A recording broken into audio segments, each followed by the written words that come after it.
Flight అంటే గుర్తుకొచ్చింది. ఒక సినిమాకి 10 lakhs రూపీస్ ఈయనకి ఇచ్చారు రెమ్యుండేషన్.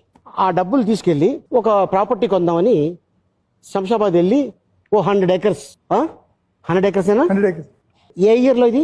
97 I think. 96, అప్పుడు 97. ఒక ఆయన తీసుకెళ్ళి నేను అప్పుడు ఇక్కడ బంజారా హిల్స్ లో ఒక ఫ్లాట్ తీసుకుంటామా లేదంటే ఈ ప్రాపర్టీ తీసుకుంటామని కన్ఫ్యూజ్ ఉన్నాను. అక్కడ వెళ్ళాను అలీబాయ్. అక్కడ వెళ్తే నుంచిన చూడండి సార్ అక్కడ ఉంది కదా సార్. అవును, ఇక్కడ నుంచి 50 acres సార్. అమ్మో. తర్వాత ఇక్కడ నుంచి 50 years 100 acres 10 lakhs అన్నారు. 10 lakhs 100 acres. అప్పుడు నా డ్రైవర్ ఉన్నారు కదా, पृथ्वी भाई क्या है रे, मैं पेशाब करे जगह बताता हूँ. कई को बताता है. చూస్తే देखो ఆ వాటర్ కింద వెళ్ళలేదు, ఫుల్ రాయల్ అంట. పూరా పత్తర్ భాయ్ 10 lakhs నువ్వు కొంటావు, కానీ ఇది ఫెన్సింగ్ చేయాలంటే 20 lakhs పడుతుంది, లేదంటే ఇక్కడ మెయింటైన్. అవునా వచ్చేసి ఒక స్మాల్ ఫ్లాట్ తీసుకున్నాను.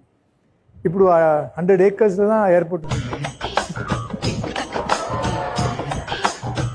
ఆ డ్రైవర్ని ఎందుకు తీసుకెళ్ళావు? వాడెందుకు పోసుకున్నాడు?